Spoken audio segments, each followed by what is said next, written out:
वापस चले जाए। मेरी बस्ती में किसी को ये बात ना बताना कि अल्लाह ने मेरे इस अमल के बदले में, मेरे इस नेकी के बदले में, मेरे हज के बदले में 2 लाख हाजियों का हज कबूल किया है। उसने कसम देकर के वापस किया, मगर ख्याल था या अल्लाह ये क्या हो गया, मैं तो हज को भी नहीं गया, मेरे बदले में, मेरे सदके में 2 लाख हाजियों का हज कैसे कबूल हो सकता है। ये सोचते सोचते आंख लगी है, ख्वाब में मुस्तफा तशरीफ ले आते हैं। अजीब मंजर था, एक बादल मदीने की जमीन से उठा और गुलाम के आंगन में बरसा, और नूर की बरसात में जो चांद चमका था, दुनिया अब्दुल्ला का लाडला कहती है, फातिमा का बाबा कहती है, जैसी वो चांदनी छटी है, हुजूर का जलवा सामने था। गुलाम बिस्तर से उठा, कदम पकड़े, मदीने वाले आने की जहमत कैसे की है, हुजूर इशारा कर देते, मैं उड़ के आ जाता। मुस्तफा फरमाते हैं, तूने हज जाते वक्त अपने हज का सारा पैसा मेरी बेटी के कदमों पे लौटा दिया, और जब बख्तियार काकी ने बताया तुझे यकीन नहीं आ रहा था, सोन उसकी बात की गवाही देने मदीने से मोहम्मद चल के खुद तेरे घर तक आ गया है। एक मोची था, मोची, मोची समझते हैं ना, जूती सिलने वाला।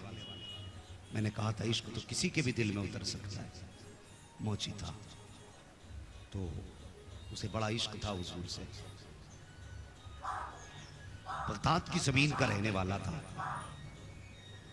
उसने रोज एक एक आना बचाया का जिस दिन सफर के खर्च का इंतजाम हो जाएगा उसी दिन मदीना शरीफ को रवाना हो जाऊंगा। बरसों की मेहनतों के बाद उसके पास कुछ पैसे इकट्ठा हुए, जिससे सवारी खरीदी, ज़ादे राह का इंतजाम किया, कुछ पैसे थे। और फिर जब हज का इरादा किया, कितने अच्छे लोग थे, आलिमों से मशवरा लेते थे। आज तो मौलवी मशवरा दे तो कहता चुप रहो, तुम्हें पता क्या दुनिया में हो क्या रहा है। ये कह के मौलवियों को चुप करा दिया जाता है, तुम्हें क्या पता दुनिया में क्या हो रहा है। खुदा की कसम, जितना ये जानते हैं इतना साइंसदान भी नहीं जानते। हाँ, ये मुस्तफा के वारिस हैं, ये मुस्तफा के वारिस हैं। तो हज जाने लगा, उसने लोगों को दावत के तौर पे बुलाया। होता ना जब कोई बंदा हज के लिए जाता है तो दोस्तों अहबाब की दावत करता, उसने भी दावत की। एक आलिम साहब आए दावत के लिए, खाना खाने के लिए बैठे, हज करने जा रहे हो? कहा हाँ। कहा थोड़ा सा एक काम करो। कहा क्या? कि कल जाते जाते ना लोगों से माफी मांग जाना, अगर किसी का दिल टूटा होगा तो हुजूर नाराज हो जाएंगे। कभी हमें ख्याल आया हम हज को जा रहे हैं, माँ की खैरियत पूछी कि नहीं पूछी? बंदा उम्रे के चक्कर पे चक्कर लगा रहा है, माँ को 10 रुपए की दवा दिलाने की तौफीक नहीं। तुम्हें क्या लगता हुजूर ऐसे उम्रे को कबूल करेंगे? मुझे बताओ तो सही। आज बेटा माँ के 10 रुपए की दवा दिलाते वक्त माथे पे कितनी लकीरें डाल के कहता कितने खर्चे उठाऊं मैं। हर साल उम्रे को जाने वाले, माँ बाप को दवा ना दिलाने वाले, सच बता तू उम्रा करने क्यों गया था? सिर्फ इसलिए ताकि दुनिया तुझे कहे ये वो है जिसका महीना मदीने में गुजरता है।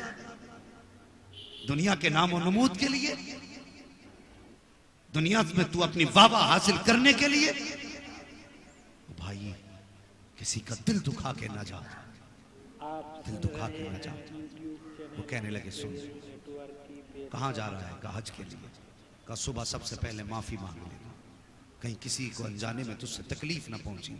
सुबह उठा, सबके दरवाजे पे गया, शहर के बाहर माफी मांगते मांगते एक दरवाजे पे पहुंच गया, खटखटाया। कौन? कहने लगा मैं। अपना नाम बताया उसने।